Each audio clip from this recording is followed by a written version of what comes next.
ருத்ராம்மா பேசுகிறேன். இன்றைக்கி நம்ம என்ன செய்ய போகிறோம்னா ஹோட்டல் ஸ்டைலில் வெள்ளை புளி பணியாரம் எப்படி செய்யலான்னு வாங்க வீடியோக்குள்ளே போய் பார்க்கலாம். இப்போ பச்சரிசி ஊற வச்சுக்கோங்க. அதை அளவு சொல்கிறேன் பாருங்கள். 250 ml பிடிக்கிற கப்பில் வந்து பச்சரிசி 3 கப்பு எடுத்து நான் நல்லா கழுவிட்டு ஒரு 4 ஹவர் ஊற வச்சுருக்கேன். இப்போ இதை வந்து மிக்சி ஜாரில் சேர்த்துக்கலாம். என்னென்ன சேர்க்குறேன்னு பாருங்கள்.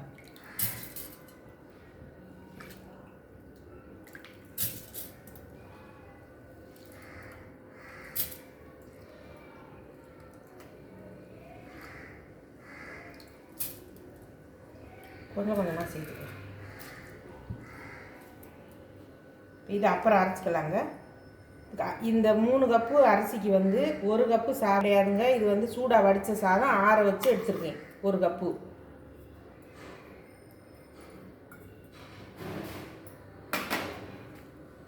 இப்போ இதே கப்பில் வந்து 1 கப்பு தேங்காய், அந்த சிகப்பாக இருக்குள்ள தோல் அதெல்லாம் எல்லாமே வெள்ளையாக திரி எடுத்துக்கோங்க. 1 கப்பு இந்த கப்பில் அதையும் சேர்த்துக்கலாம்.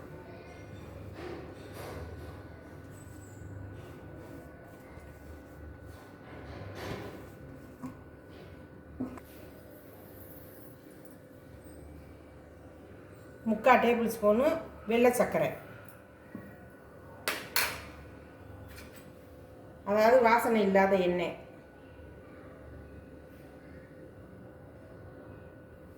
1 ஸ்பூனு,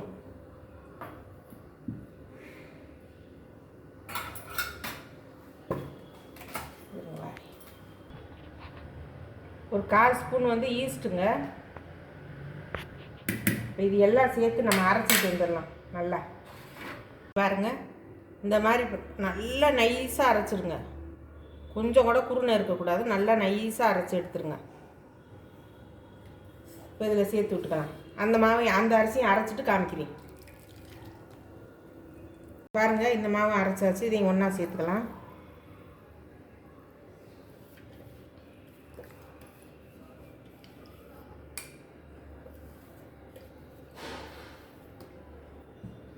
கொஞ்சமாக தண்ணி சேர்த்துக்கலாம், ஒரு கைப்பிடி. ஆனால் பணியாரம் நம்ம ஊற்றுற அளவு, நம்ம பணியாரத்துக்கெல்லாம் எப்படி கலக்குவோமோ அந்த அளவு கலந்துக்கோங்க தண்ணி. உங்களுக்கு தான் தெரியுமே ஓரளவு. நம்ம தோசை மாவோட கொஞ்சம் தண்ணியாக இருக்கணும்.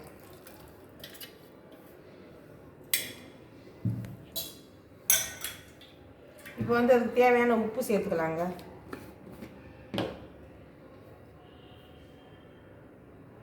உப்பு வந்து ஒரு 3/4 ஸ்பூன் சேர்த்துக்கிறேன், போதும்.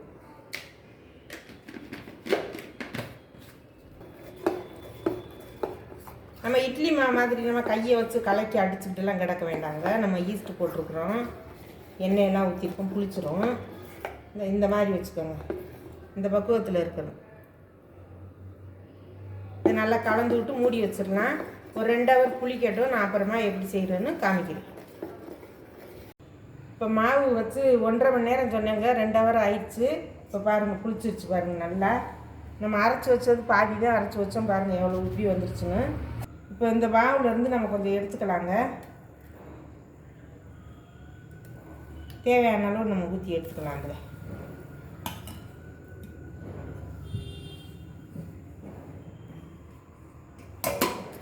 இப்போ வாங்க நம்ம வந்து பணியாரம், வெள்ளை பணியாரம் ஊற்றி எடுத்துக்கலாம். இப்போ நெய் தடவிக்கலாங்க. லைட்டாக தடவுனா போதும், நிறைய ஊற்றணுங்கிறது இல்லை. நெய் வேணால் நெய் தடவிக்கங்க, எண்ணெய் வேணால் எண்ணெய் தடவிக்கங்க. லைட்டாக போட்டால் நிறைய எண்ணெயெல்லாம் அதுக்கு தேவைப்படாது, நெய்யும் நிறைய தேவைப்படாது. இந்த மாதிரி ஒரு டம்ளரில், கரண்டியில் ஊற்றுறதோட இந்த மாதிரி ஒரு டம்ளரில் ஊற்றிக்கங்க.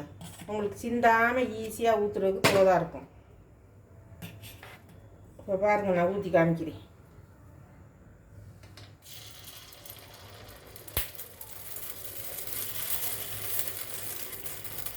இந்த மாதிரி முக்காவாக ஊற்றிக்கங்க, ஏன்னா அது உப்பி வந்துடும்.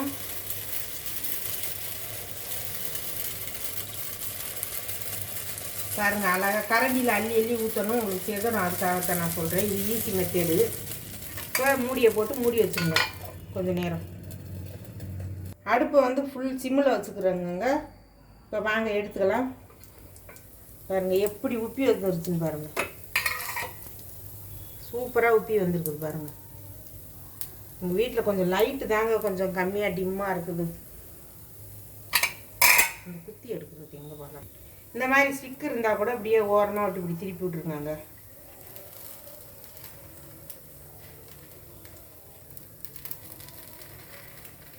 இந்த பனியார சட்டிக்கே வாங்கினோம்னா அதுக்கே கொடுப்பாங்க இந்த மாதிரி ஸ்டிக்கு. ஈஸியாக வந்து அது வந்து திருப்ப வரும் உங்களுக்கு.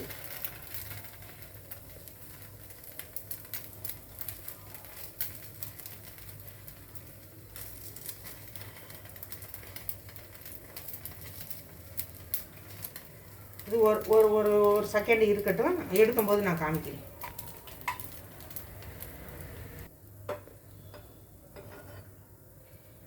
திருப்பும்போது அந்த ஸ்டிக் வச்சு திருப்புங்க. எடுக்கும்போது இந்த மாதிரி கரண்டி வச்சு எடுத்துருங்க, அழகாக வந்துடும். ஸ்டிக்லனா குத்தி தான் எடுக்கணும், ஓட்டை ஆயிரும். அதுக்காக தான் சொல்கிறேன்.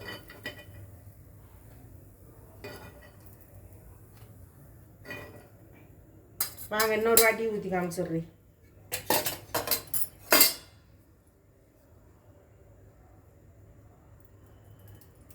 லைட்டாக தடவுனா போதுங்க. நெய் ஒரு வாட்டி தொட்டுட்டு லைட்டாக அப்படி தடவி விட்டிங்கன்னா போதும்.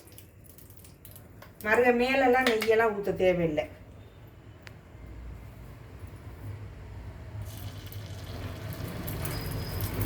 இந்த மாதிரி முக்கால் அளவு ஊற்றுங்க போதும். அதே மாதிரி இந்த அளவுகளோடு நீங்கள் அரைச்சி நீங்கள் நாளைக்கு இந்த வீடியோ பார்த்த உடனே நீங்கள் போட்டு செஞ்சு காமிச்சிட்டு எனக்கு கமெண்ட் பண்ணுங்கள். சப்ஸ்கிரைப் பண்ணுவீங்க நிறைய பேர் பாருங்கள். இந்த வீடியோ பார்த்துட்டு சூப்பராக இருக்குமா அப்படின்னு சொல்லிட்டு. வாங்க மறுபடியும் ஓப்பன் பண்ணி பார்க்கலாம். வெந்துருச்சானு அருமையாக வந்துருச்சு பாருங்கள். திருப்பும்போது மட்டும் இந்த மாதிரி ஸ்டிக் வச்சு திருப்பிக்கங்க.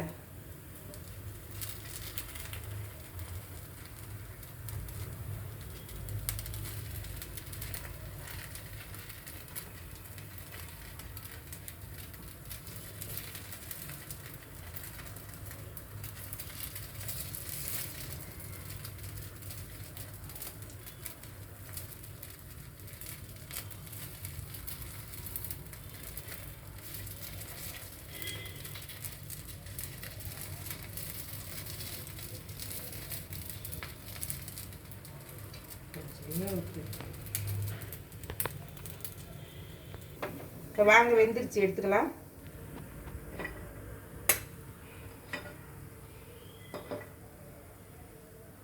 அப்படியே ஒரு ஆசையாக இருக்குதுங்க. இது வந்து நம்ம செய்யறதுக்கு அவ்வளோ இன்ட்ரெஸ்டாக இருக்குது.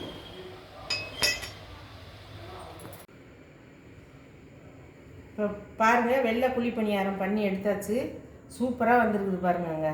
இது பாருங்க, அவ்வளோ அருமையாக இருக்குதுங்க பாருங்க. அப்படியே பிச்சு காமிக்கிறேன் பாருங்க.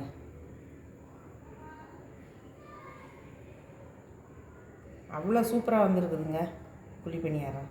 இதே போல் செஞ்சு இந்த அளவுகளோடு செஞ்சு சாப்பிட்டு பாருங்கள். குழந்தைங்களுக்கு கொடுங்க, உங்கள் வீட்டில் எல்லாருக்கும் கொடுங்க. அதுக்கு வந்து இந்த மாதிரி கார சட்னியும் வச்சுக்கலாங்க. தக்காளி சட்னி தான் நான் வச்சுருக்கேன். ஒயிட் சட்னி நல்லாயிருக்கும், வேர்க்கடலை சட்னி நல்லாயிருக்கும். சூப்பராக இருக்குங்க எல்லாமே. இதுக்கு தொட்டுக்க வந்து அருமையாக இருக்கும் எல்லாமே. தேங்காய் பால் மெயினாக குழந்தைங்களுக்கு தேங்காய் பாலில் ஒரு சர்க்கரை போட்டு ஏலக்காய் போட்டு அது கொடுங்க. அந்த பணியாரம் சுட்டு பிள்ளைங்க முக்கி சாப்பிட்றதுக்கு சூப்பராக இருக்கும். வயிற்று புண்ணுக்கெல்லாம் நல்லது. இந்த வீடியோ வந்து இதே அளவுகளோடு செஞ்சு சாப்பிட்டு பார்த்துட்டு பிடிச்சிருந்தா உங்களுக்கு எனக்கு கமெண்ட் பண்ணுங்கள். பிடிச்சிருக்குன்னு நம்புகிறேன். எனக்கு இந்த வீடியோ உங்களுக்கு பிடிச்சிருந்தானா லைக் பண்ணுங்கள், ஷேர் பண்ணுங்கள், சப்ஸ்கிரைப் பண்ணுங்கள், பெல் பட்டனை கிளிக் பண்ணுங்கள். எனக்கு சப்போர்ட் பண்ணுங்கள். நன்றி, வணக்கம்.